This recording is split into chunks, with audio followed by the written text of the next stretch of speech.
Alléluia, Hosanna. Merci au grand roi, Seigneur du ciel et de la terre. Toi qui seul règne et gouverne la terre et tout ce qu'elle renferme. Tu as un jour établi ta demeure au milieu de fils d'Israël. Tu siégeais dans la partie la plus sainte du sanctuaire, au milieu des chérubins aux ailes déployées, et les tout sur le propitiatoire de l'arche de l'alliance. Alléluia. Oui, Père, tu siégeais au milieu de louanges de ton peuple. Peuple que tu t'es choisi, notre Dieu, est mis à part pour ta propre gloire. Tu les as choisis, eux, la plus petite tribu d'entre les nations adoratrices des statues de pierre, d'or, d'argent.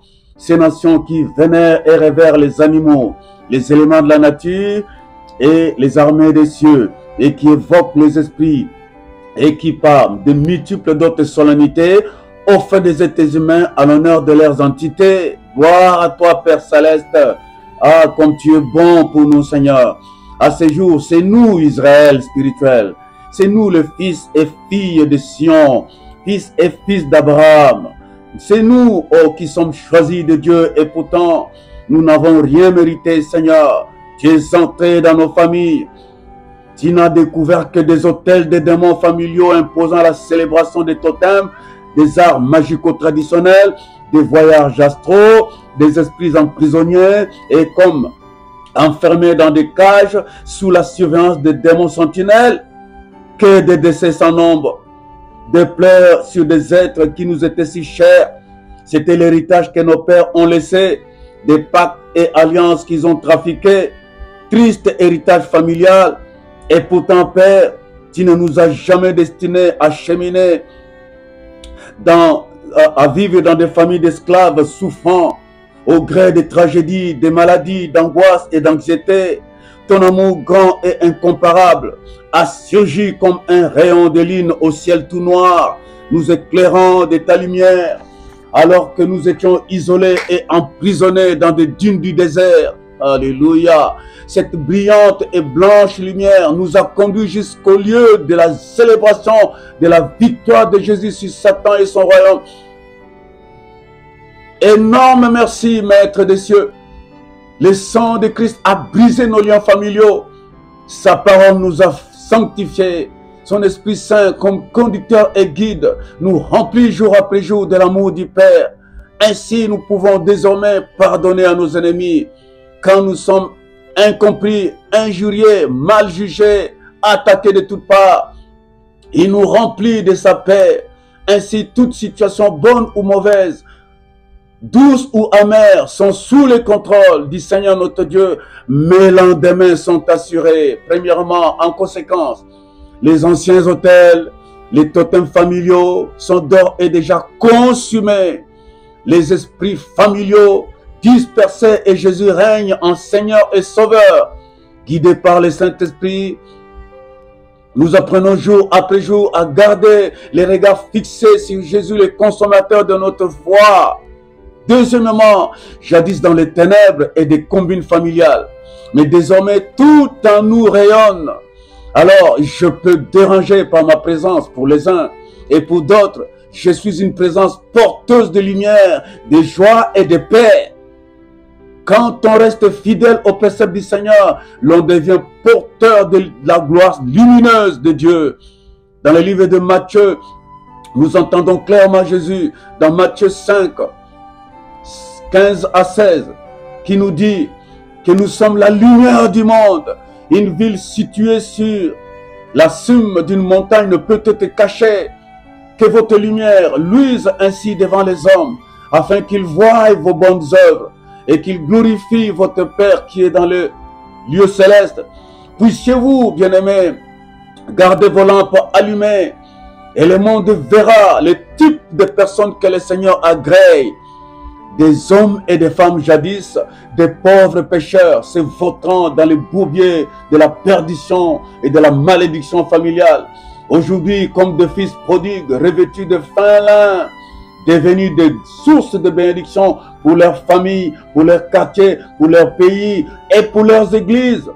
Car ils continuent à contribuer et non pas à juger le monde, mais à révéler qu'une vie, même abîmée et rejetée, Dieu peut la réparer et en faire une référence et une lampe qui éclaire et efface les ténèbres. Voyez par vous-même, bien-aimés, la création obéit aux lois du Créateur. Regardez le soleil, la lune, les étoiles, qui n'ont jamais renoncé à éclairer la terre, la nuit comme le jour. Ma mère qui me portait sur son dos alors que nous nous rendions dans les champs familiales de maïs et d'arachides, aux abords de la rivière d'Endjili. Elle n'avait ni montre, et n'entendait aucune cloche de l'église, indiquant qu'il était temps. Mais elle pouvait, rien qu'en observant la luminosité du soleil et sa déclinaison, elle pouvait dire avec exactitude, quand le soleil était en son déclin, vers 17 h, elle m'avertissait en disant, range les seaux de maïs, après ton frère. Et il parlait en Kikongo, Kuma Kuyididi, il fera bientôt sombre. Et le Seigneur Jésus a repris cette logique pour enseigner à ses auditeurs de la responsabilité qu'a tout homme de régler ses voies, compte tenu des attentes de son Créateur. Écoute-le quand il parle dans Luc chapitre 12, versets 54 à 57. Il dit, quand vous voyez un nuage s'élever à l'Occident, vous dites aussitôt, la pluie vient, et il arrive ainsi.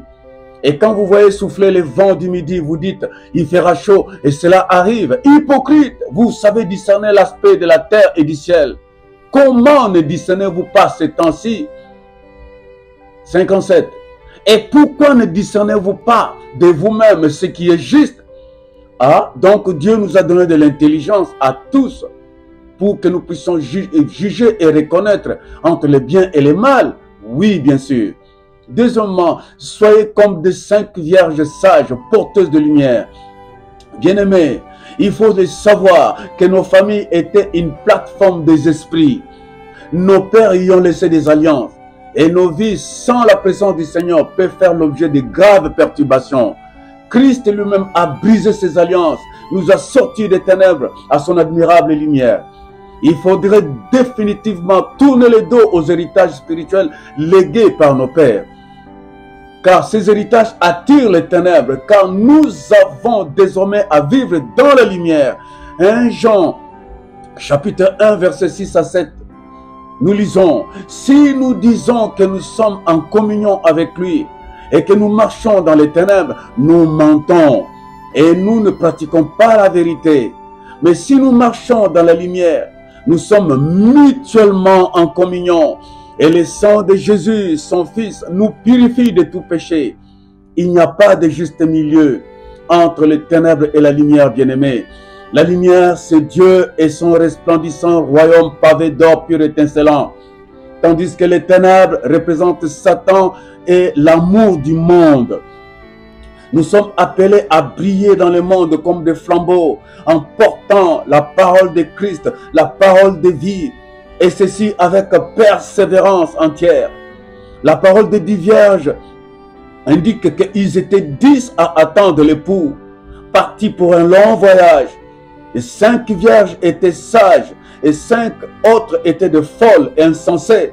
Les folles, en prenant leur lampe, ne prirent point d'huile avec elles, mais les sages prirent avec elles, avec leur lampe, des vases d'huile, au pluriel, des vases d'huile, au milieu de la nuit, en criant, voici l'époux, allez à sa rencontre.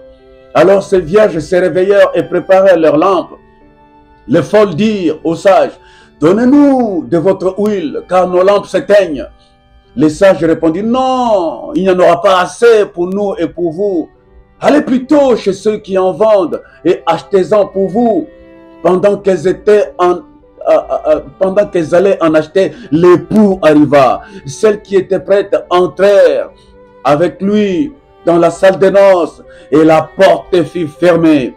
Plus tard, les autres vinrent et dirent, Seigneur, Seigneur, ouvre-nous. Mais il répondit, je vous le dis en vérité, je ne vous connais pas. Veillez donc et priez, car vous ne savez ni l'heure ni le jour. En conclusion, des ténèbres à la lumière, le Fils de Dieu vous a accordé le salut. Il vous appartient de marcher vers le ciel avec l'appui du Saint-Esprit. Et bien-aimé, qui dit Saint-Esprit dit l'huile, dit l'onction que Dieu donne à tout un chacun pour qu'il chemine avec lui. Et la lampe est le symbole de la parole. Le psaume chapitre 119, verset 105 nous dit: ta parole est une lampe à mes pieds et une lumière sur mon sentier. Or, il n'y aura pas de lumière sans huile. Ainsi, un chrétien sans Esprit Saint est semblable à un navire sans phare, sans boussole, traversant une mer agitée par une nuit sans lune, sans étoiles. Ainsi, un bateau manquant ses principaux atouts de navigation est livré à lui-même, n'est-ce pas? Et le bateau se désintègre et tout l'équipage sera déclaré perdu en mer. C'est ce qui est arrivé aux 5 vierges folles dans Matthieu 25. N'oubliez pas ce verset qui dit: le Saint-Esprit rend témoignage à notre esprit que nous appartenons à Dieu. Or, les lampes éteintes des vierges folles correspondent à une rupture du Saint-Esprit. Aujourd'hui, la rupture du Saint-Esprit rime avec le manque d'intérêt pour la vie de prière, absence d'intérêt pour la méditation de la parole, addiction aux réseaux sociaux, attachement aux péchés non confessés, l'amour du monde et qui est inimitié avec Dieu, inimitié contre Dieu, etc. Dieu vous aime, il ne vous juge pas. Il attend de vous que vous ranimiez l'amour pour lui et pour sa parole. Je prie pour que le Saint-Esprit réveille en vous l'esprit et qu'au nom du Seigneur Jésus, vous sortiez de la prison et que vous allumez à nouveau la flamme du Saint-Esprit. Que Dieu vous bénisse abondamment, abondamment. Prochaine vidéo, bien-aimé, dans 15 jours. Que le Seigneur vous bénisse.